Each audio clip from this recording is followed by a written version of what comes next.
Hello everyone, स्वागत है आप सबका problem number 24 of the chapter motion in a plane, जहां पे हम इस चैप्टर की 30 ऐसी प्रॉब्लम्स करने वाले हैं जिसके थ्रू अगर एक बार आप निकल गए तो इस चैप्टर का कोई भी कंसेप्ट आपका अनरिवाइज्ड नहीं रहेगा। So without any delay let us get started with our problem number 24। Here it is on your screen. तीनों एक्सेलरेशंस मैंने आपको क्लियर करा दी।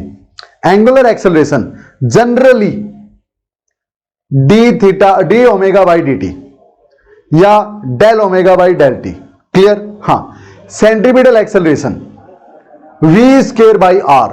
अच्छा, tangential acceleration the acceleration which is responsible for changing the speed.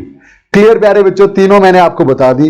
अब इन numericals के through तीनों को निकालना सीखेंगे, क्या पूछा है क्या नहीं पूछा, उस हिसाब से चीजें सोल्व हो जाएंगी। क्वेश्चन देखिए भाई, पॉज कीजिए, खुद से सोल्व करने की कोशिश कीजिए, मैंने तो करवाना ही है। The speed of a particle is 4 metre per second. Okay, speed दे रखी प्यारे बच्चों 4 metre per second. At a given instant it is rotating in a circle of radius 4 metre. Radius is 4 metre. और ये तो बहुत आसान है। It speed changes by 6 metre per second every 3 second. हर 3 सेकेंड में इसकी speed 6 metre per second change हो जाती है प्यारे बच्चों। तो हर सेकेंड कितनी चेंज होती होगी? 2।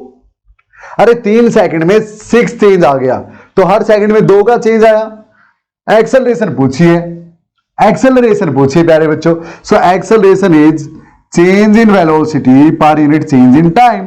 चेंज इन वेलोसिटी 6 का हुआ, हाँ, कितने टाइम में? 3 सेकंड में। ये आ गई 2 मीटर पर सेकंड स्क्वायर। अरे लो, कितना आसान क्वेश्चन था प्यारे बच्चों। ये क्वेश्चन क्यों दिया? फिर भी मैंने क्यों दिया? आप सर्कुलर के चक्कर में फंस जाओगे। रोटेटिंग इन ए सर्कल दिखते ही आपके माइंड में एंगुलर एक्सेलरेशन का फार्मूला आएगा, टेंजेंशियल एक्सेलरेशन, और आपके पास माइंड में सेंट्रीपिटल एक्सेलरेशन, ये फार्मूले तैरने लगेंगे। जबकि करना इसमें कुछ नहीं था, है ना। वो आपका टाइम खराब करने के लिए इस तरह के क्वेश्चंस देता है। घबराना नहीं है, बिल्कुल सिंपली सारी चीजें आपको दी हुई थी, पहचानना है और आंसर कर देना है। क्लियर? ये चीजें आपको ध्यान में लेके आती है कि क्या बताया और क्या पूछा है, उसके हिसाब से फार्मूले डिसाइड होते हैं। क्लियर? तो चलिए फिर next, moving forward, here comes the next numerical. ध्यान से देखना है। नीट 2016 में 2 बार हुआ था ये एग्जाम प्यारे बच्चों, तो दूसरी बार वाला एग्जाम थोड़ा सा टफ बताया गया। उसमें एक क्वेश्चन पूछा गया था, टफ नहीं है, आपको देखने से टफ लग सकता है, ये डायग्राम थोड़ा सा टेढ़ा मेढ़ा आपको लग रहा होगा कि कितना खतरनाक है, कितना आसान है। देखना, in the given figure acceleration is 15 metre per second square. Acceleration दे रखी प्यारे बच्चों 15 metre per second square. Represents the total acceleration of the particle. ये नेट एक्सेलरेशन है, ना कि टेंजेंशियल या सेंटीपिटल, ये नेट एक्सेलरेशन है। यानी ये जो एक्सेलरेशन नीचे की तरफ है ये दे रखी 15 प्यारे बच्चों, ठीक है।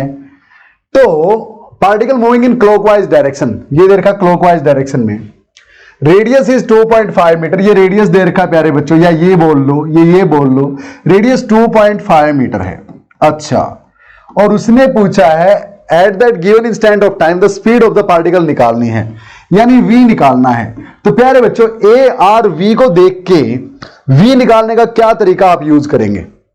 v is equal to dx by dt, x निकाल नहीं सकते यहां पे।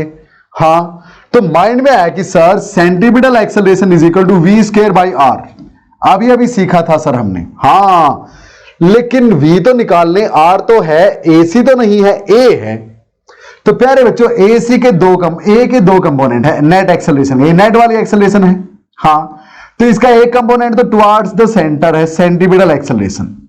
हाँ, और एक इसके परपेंडिकुलर यहां पे है, ये AT है।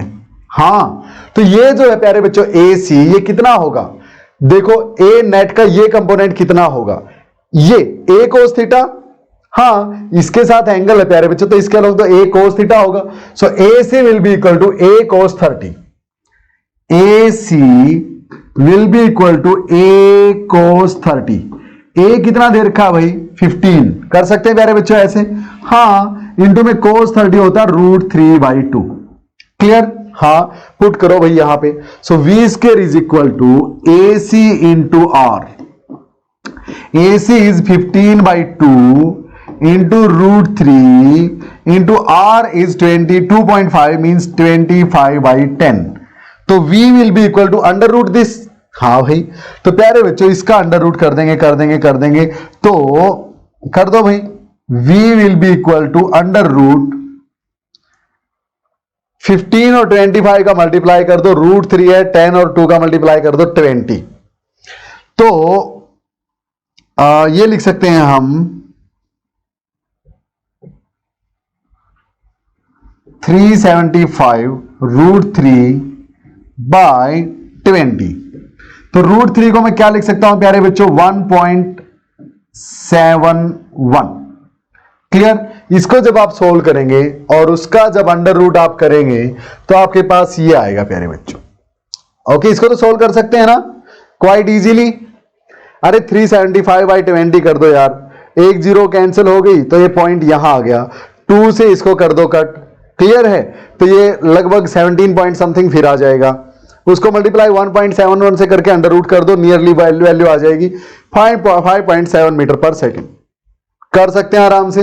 मेन कंसेप्ट क्या था कि इस ए को cos थीटा लिखना। क्लियर, ऐसे करने हैं, ऐसे इजी से क्वेश्चंस, सिंपल है ना।